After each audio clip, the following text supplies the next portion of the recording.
We had our ultrasound last Friday and things are looking really good. Woohoo!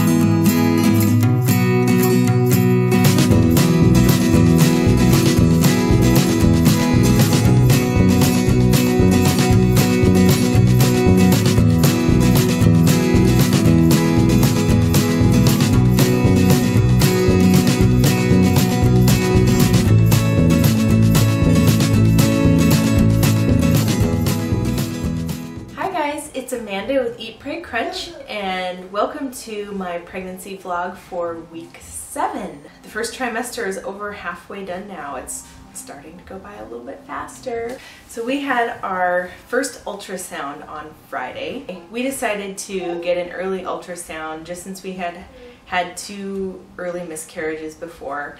We just wanted to have the peace of mind that everything was doing okay.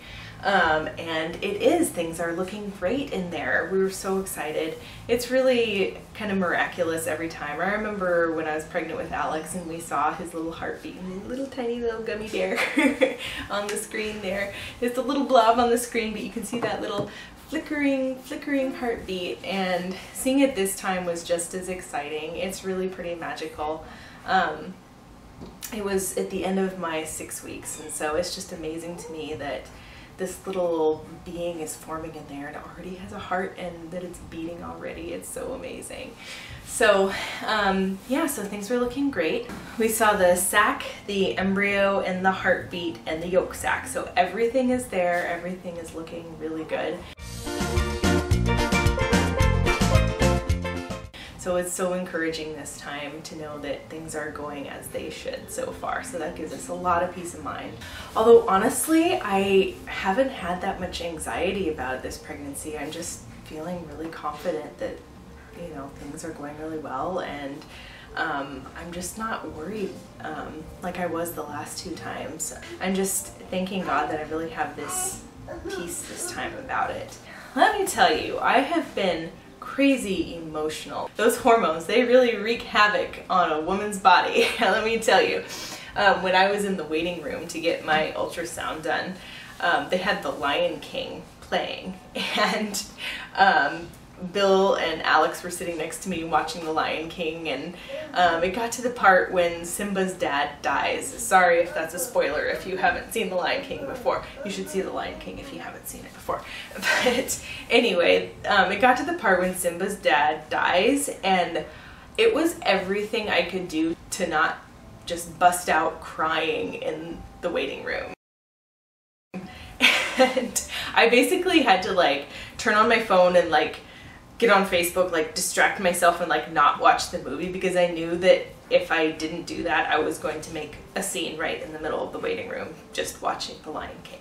Yeah, so these hormones have sure been making me emotional, and like silly little things have just been making me cry. Like I'll watch a music video and I'll just like bust out crying, and I just get so emotional and just over the silliest little things. The other way my hormones have been affecting me is not just being like weepy and emotional, but also just like I mentioned before, like I have been a basket case sometimes. And like last week, I have been continuing to have these little like just emotional freak out sessions. Like I am just a basket case and like the littlest things will set me off. It feels like Bill will even just say like the smallest little thing and I will freak out. I'll just like fly off the handle, and like poor guy, I just, you know, I'll start yelling and getting upset over something that, and it'll like morph into something that like wasn't even related to what he said, and like, oh my gosh, I feel like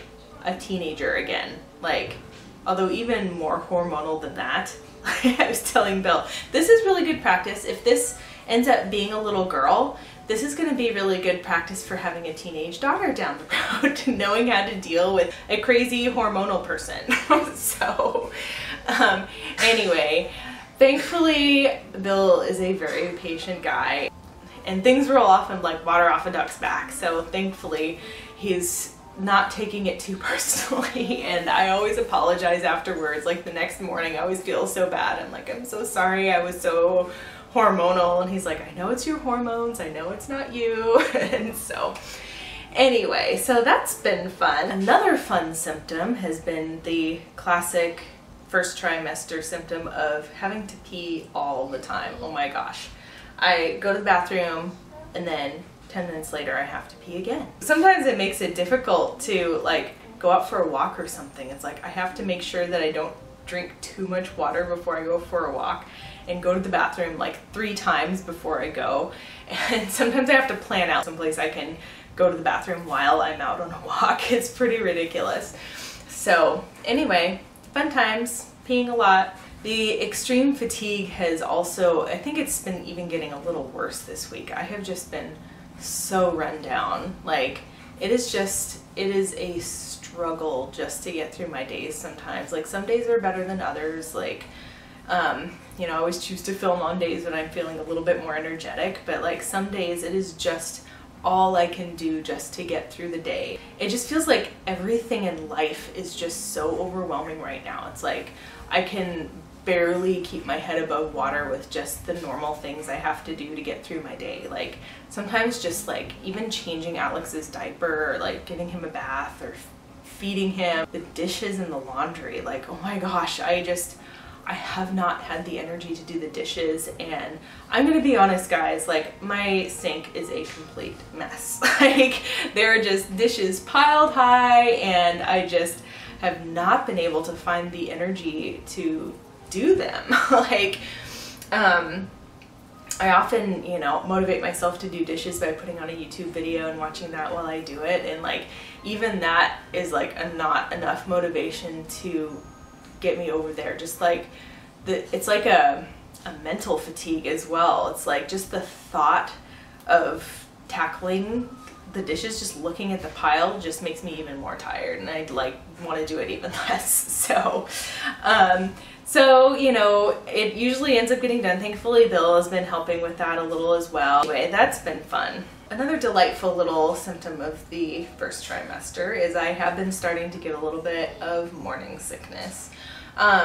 Thankfully it hasn't been too bad, and I have been able to keep it at bay for the most part. I haven't thrown up yet or anything, but I do get periodic times through the day when I just get these waves of queasiness. Morning sickness, nausea has a very unique quality to it. You wouldn't think that there are so many different ways to feel sick, but I found that, you know, it feels very different than having like a stomach flu or something like that. It feels a little closer to what motion sickness feels like, but without the dizziness in your head, but just that same kind of quality to it. So I've been dealing with that. The ways I have found that help keep it at bay are these C-bands actually. If you've been pregnant before, maybe you've seen these before, but it's basically an acupressure treatment. It's basically 2 finger lengths up from your wrist, and right in the middle, like between the 2 little tendons there.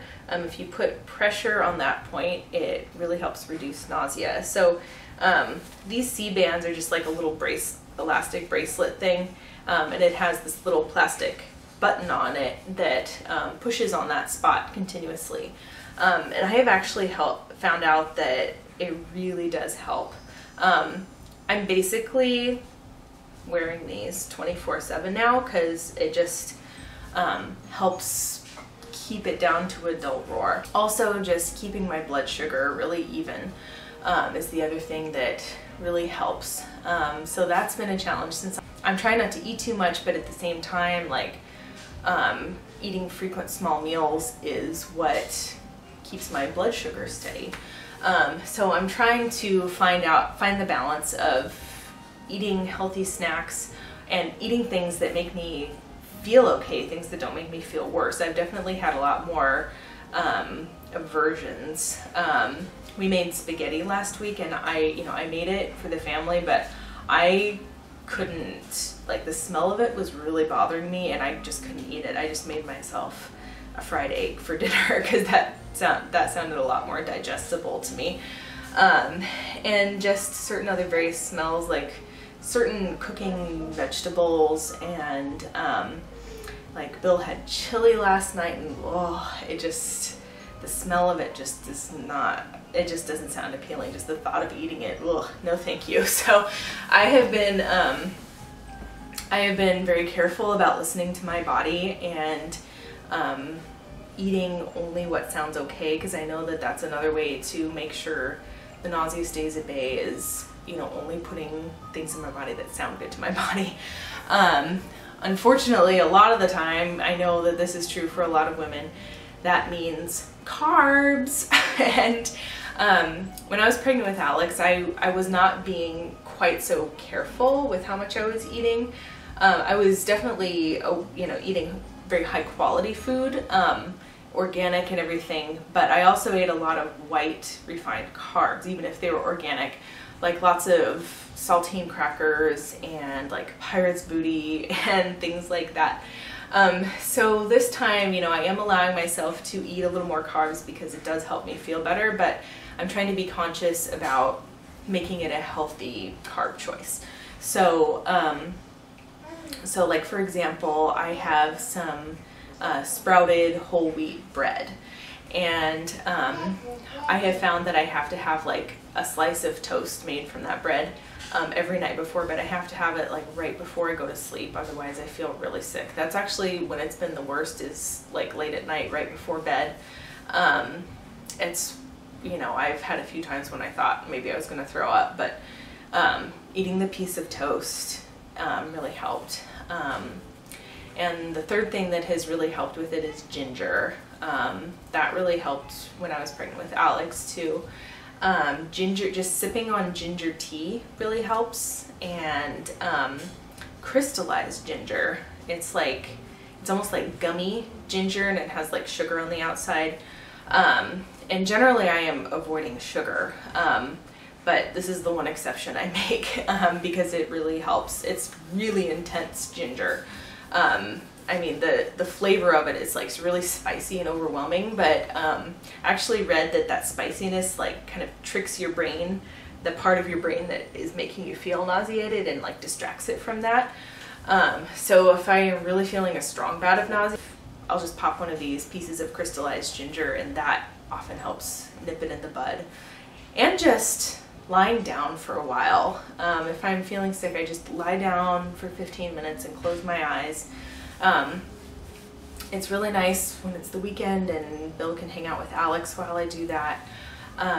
But when it's just me and Alex, like sometimes I just have to put a show on for him and just lie on the couch, or just let him play while I lie on the couch for a little bit.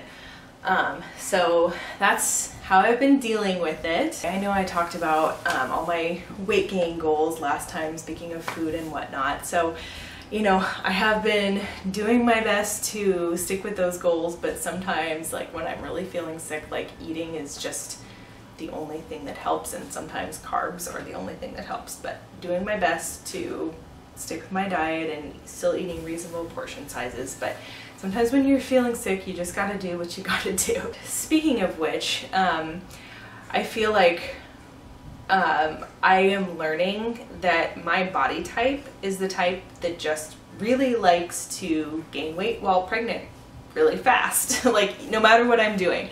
Like I have been exercising, like I've been pretty good about my walking. I've been doing it this last week. I think I went 5 or 6 times this last week, so that's really good for the week.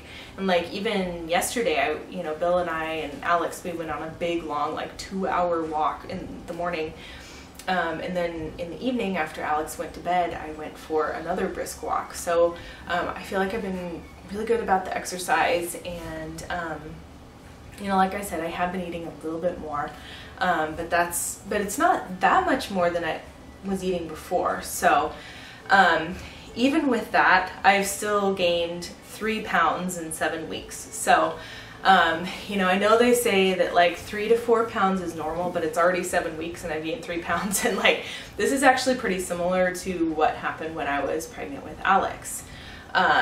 So, you know, I did a lot of reading online, and there's, you know, I found some forums of like, there are actually a lot of people out there that's also their body type, and it's just the way their bodies respond to pregnancy, even when they're being really healthy. And you know, when I was pregnant with Alex, I gained 10 pounds in the first trimester. So my goal is to at least not gain that much in the first trimester. I'm up 3, so you know, so far so good. I think I can still make that goal of it being less than 10 this time. So, but I think I've also come to terms with it a little more, just realizing that, you know what, like, this is just what my body does. Like, this is how it responds to pregnancy, and everybody's body responds really differently. Like, some people, like, you know, it's difficult for them to gain weight during pregnancy. But that's not the case for me, even when I'm being really careful. So I just figured that, you know, I'm doing everything that I can be doing. And after that, you know what, like, that's just what my body's gonna do. I'm feeling a lot more peace about that now. I'm glad that I did a lot of reading about that, and like found some communities online of, you know, realizing that like, I'm not the only one, you know, whose body is that way, and it's okay, you know, like, just thinking about the fact that, you know what, I'm creating a human being in there, and that's really hard work, and it's really pretty darn miraculous. And you know what, my body's got to do what it's got to do to grow that human. I feel like that's like my spiritual piece of the week. Is I'm just thanking God this week for giving me that peace with my body, instead of like getting down on myself, and you know, which I was doing a little bit this last week. I'm just always trying to think positive now, and just realize what a miracle is going on, and what hard work my body is doing, and how amazing that is. So the last thing I wanted to talk about is when I'm pregnant, you know, I do tend to do things more naturally if I can. Now, all the time, pregnant or not, I'm very aware of having, you know, eating very clean, real foods. Like we try to eat organic when we can. When it's cost effective to do so, like we'll do like the dirty dozen, and avoid the dirty dozen foods and eat the clean 15 foods, to save a little money by not buying organic sometimes. But, you know, definitely aware of all the time eating a very clean, natural diet. When I'm not pregnant, I usually don't worry too much about cosmetics and body products and that kind of thing. I know you can absorb some through the skin, but it's not the same thing as ingesting something. So that's one thing that I let go, and that I do pretty conventionally, is just body products. So normally I just use like normal drugstore shampoo and conditioner and face wash and soap and that kind of thing. But when I'm pregnant, I do make an exception to that, because I do know that you can absorb a little bit of that through the skin, and I just want to give baby the best start possible without living in a bath of chemicals.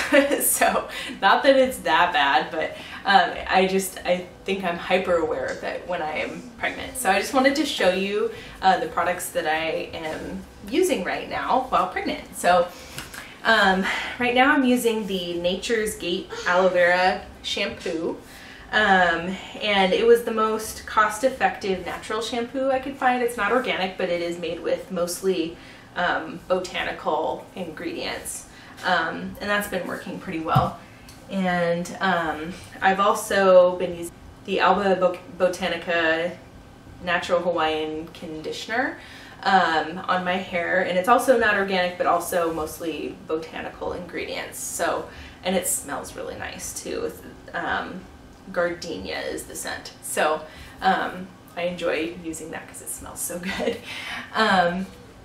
And in terms of deodorant, now that's one of the things, like normally, you know, that's like the biggest exception I make. Most of the time is just using conventional like Dove deodorant or whatever. But thinking about it, like deodorant sits on your skin all day, and like even more than like shampoo and conditioner, and soap, which you're washing off. was thinking about how your deodorant is sitting on your skin all day, and that probably is absorbing into your skin more than your soaps. So for a long time I've been trying to find a natural deodorant that works, and I have just had a heck of a time.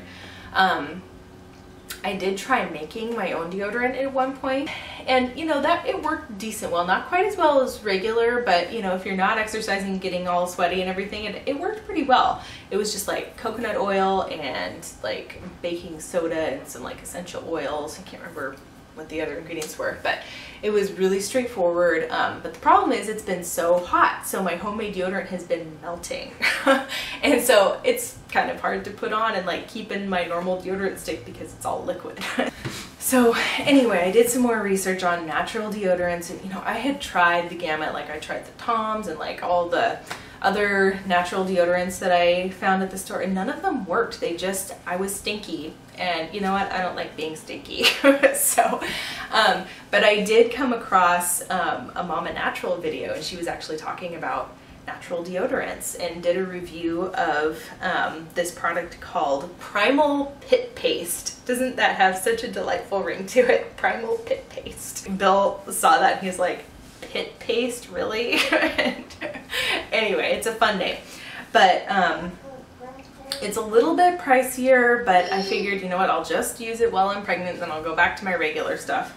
And you know, I was expecting that, you know what, maybe I'm just gonna be stinky for a little bit during my pregnancy and just deal with it, just shower frequently. But I tried this stuff, and I've been very pleasantly surprised that it is the very first natural deodorant I have found that actually works. It's actually very similar to the homemade deodorant I made that worked pretty well, although it works even better than that. It has a lot of similar ingredients though. It's just shea butter, coconut oil, non-aluminum baking soda, beeswax, and arrowroot powder. And that's it. Like, I remember Mama Natural saying, like, you could eat this stuff. Anyway, so I've been very pleasantly surprised with my Primal Pit Paste, and it's been working really well, and I don't have to be stinky. Isn't that wonderful? And I've also been using a natural, it's called a South of France soap, and that has some really nice scents as well from essential oils and whatnot. Right now I'm using the lavender scent, I believe. So anyway, I also saw a Mama Natural review on the cognac sponge, and it's made out of a natural plant fiber. I guess it works naturally with the biology of your skin and whatnot, and it just exfoliates, and it's really simple. So Mama Natural had given a really good review of this, and I went on Amazon and saw that it was really affordable. It was really cheap, so I'm like, why not? I'll buy one. So I've just been using that for washing my face. I finished up my conventional face wash and decided to start using this. So far so good. You know, with the hormones and everything, I have been breaking out a lot, fun times, but for the most part, like, it's been working pretty darn well. So that's that. Anyway, so that's all I wanted to talk about, and I will show you my belly. Oh my gosh, I got a baby bloat, guys. So anyway, here it is from the front and from the side and back and the other side. So that's it, guys. We'll see you next week. Thanks for tuning in, and don't forget to subscribe and click the like button if you'd like to see more pregnancy updates. See you guys later. Bye.